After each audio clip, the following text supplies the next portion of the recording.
Jésus eut fini. Matthieu, chapitre 11.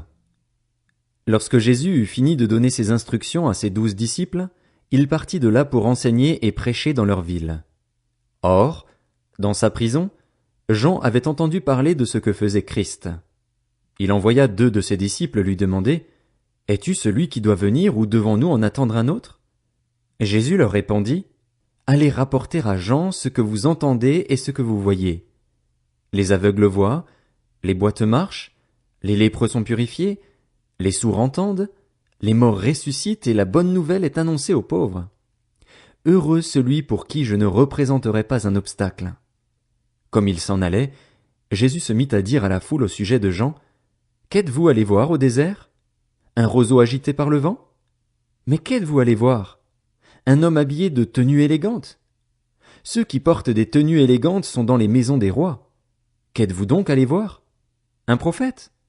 Oui, je vous le dis, et plus qu'un prophète, car c'est celui à propos duquel il est écrit: « Voici, j'envoie mon messager devant toi pour te préparer le chemin. » Je vous le dis en vérité, parmi ceux qui sont nés de femmes, il n'est venu personne de plus grand que Jean-Baptiste.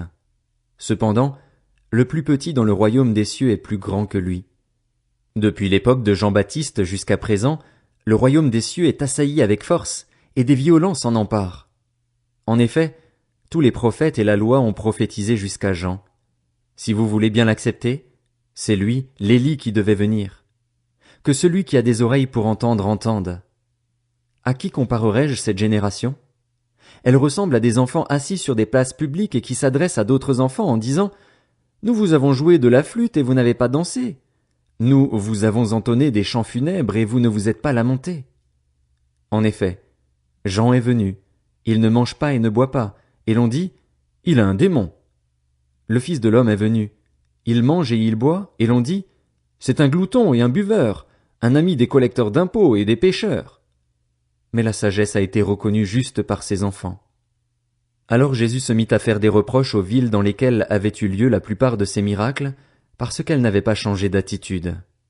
Malheur à toi, Chorazin, malheur à toi, Bethsaïda, car si les miracles accomplis au milieu de vous l'avaient été dans Tyr et dans Sidon, il y a longtemps que leurs habitants se seraient repentis, habillés d'un sac et assis dans la cendre.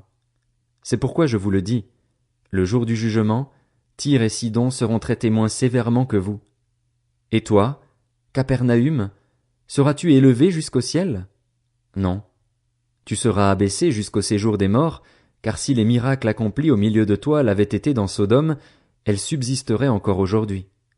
C'est pourquoi je vous le dis, le jour du jugement, le pays de Sodome sera traité moins sévèrement que toi.